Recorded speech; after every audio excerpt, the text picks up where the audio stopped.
I've got a pal, a real pal, who's been a pal to me. In time of grief and trouble, he's as happy as can be. Some time ago last winter, I had what they call the flu. And Jim, my pal of years gone by, came round to pull me through.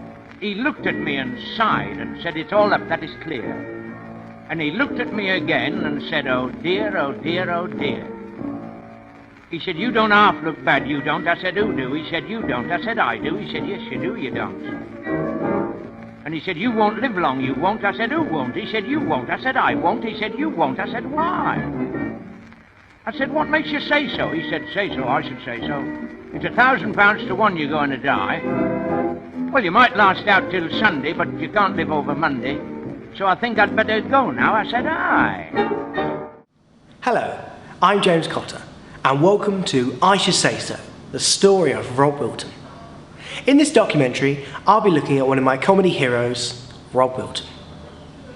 Master of the monologue, long before Alan Bennett, he was a popular comedian in the 1930s and 40s, often playing dry and bumbling characters such as policemen, firemen, judges, and military men.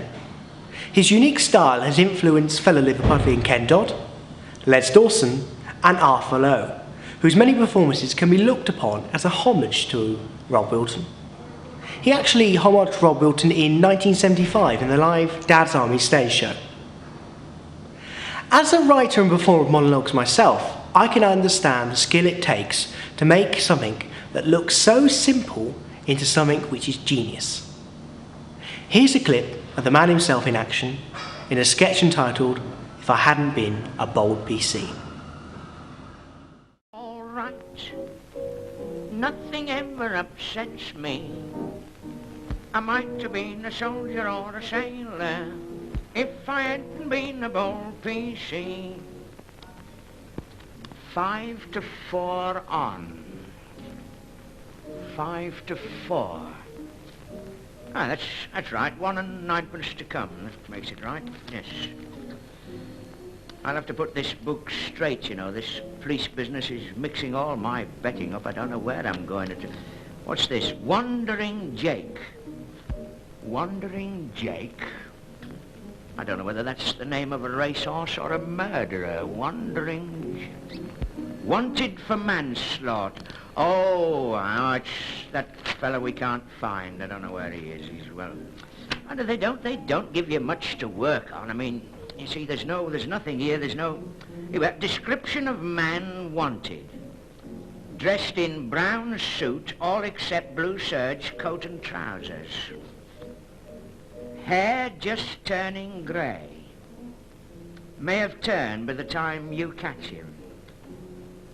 Believed to be lurking in some passage between Yarmouth and Aberdeen. Oh, well, I mean, you can't mess about with a thing like that. I'll never find it. Well, I say I'll never find him, but if I do, it may not be him, and if it is, he may say it isn't, and you can't fiddle about. I don't know, they do give you some... Of course, I'm a sergeant, you see. Well, when I say sergeant, I mean I'm practically a sergeant. It's only a matter of 3 stripes, and clothes are quite heavy enough in the warm weather without them, especially when you've got to separate 2 women who are knocking each other about all over the street. Not that I've ever done it, but I know a chap who has a friend who'd heard of a fellow having seen somebody do it, so I mean, you've got to be careful. Only last Friday night I arrested a fellow, but I didn't know what it was for, and he wouldn't tell me, so I let him go again. I mean, you can't fiddle about over a thing like that. And about last Thursday to be, yes, it would be last Thursday, we arrested a great big navvy, only just 3 of us, a great big navvy. Oh, what a scuffle. Oh, I never saw such a scuffle in all my life. Straight right through from the start. He seemed to get the best of both of them. But I never lost my head. I kept telling them what to do, and they told me where to go. Anyhow, we let him go at the finish. He wouldn't come with us no matter what we did, so we let him go. And only last Saturday night I locked a woman up for being drunk. And on Monday morning she told the magistrate she wasn't drunk. wasn't drunk. And she was worse than I was. To be a soldier or a sailor, if I hadn't been a bold PC.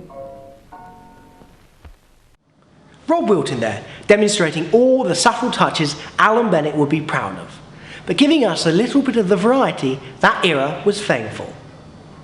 Rob, of course, started his career in variety, and in the 1920s, he started to top the bill in many of the variety acts. In 1926, he was on the bill at the Royal Variety Performance. After this illustrious honour and the advancing technology, he started to make his appearances in films. Here's one of his classic film sketches, The Fireman. Not all of it, no, there's some more in the yard. Why, what's the matter? Quick, do come along, there's a house on fire. House on fire? What's the address, lady? What address is it? Grimshaw Street. Grimshaw Street. Now, wait a minute. I know it as well as can be, and I can't just place it. Oh, come along, it's only just down there. No, don't tell me. Let me think of it for myself. Grimshaw. Oh, isn't that annoying? I could walk straight to it, and I can't think of it. It's next to Whiteley Street. Next to Whiteley Street. Oh, I know it as well as can be. Grimshaw. What's the number, lady? What number is it? 78. 78. Turned out nice again today, hasn't it? Oh, do come along. Do, please, hurry. Just a minute, lady. Just a second. We work on a system here, and we can't rush it like this. It's a matter of... Arnold! Oh, what are they doing? I see Chelsea lost again on Saturday. Oh, don't wait now, lady. Just slip along. Ask them to keep it going a bit, will you? Oh, do come along as quickly as ever you can. But then they ought to be here. I don't know. I'll sack the whole blinking bunch of them. Hello? Who's that? Oh, good. Well, where's Arnold? Where is he? Oh, never mind about the football sweep. There's more important things in the world than that. Would you believe football sweeps and people's lives at stake? I don't know. What have I drawn? Another tanner gone west. Hello? Is that you, Arnold? Well, don't keep going away. There's a fire now in Grimshaw Street, and I'm here by myself. Have you got any petrol? I know it's no good for putting fires out, you blithering idiot. Have you got enough petrol to take you there? What, enough to get there and not get back? Oh, well, right, it's no good going if you can't get back, is it? Oh, I see, Arnold. Oh, well, now I understand. So you think you can manage then, eh? Oh, it's a pretty big fire. Should be now. Oh, yeah, well, I'll leave that to you and Harry, you see. I say, Arnold, take the dog with you. It'll be a run for him, he hasn't been out lately. Oh, what's the matter with the engine? What's to do? Well, don't both get on it. I never knew such a lot of messes in all my life, never have. I'll have to get the telephone in here, you know. There must be a lot of fires we never hear about through not being on the phone.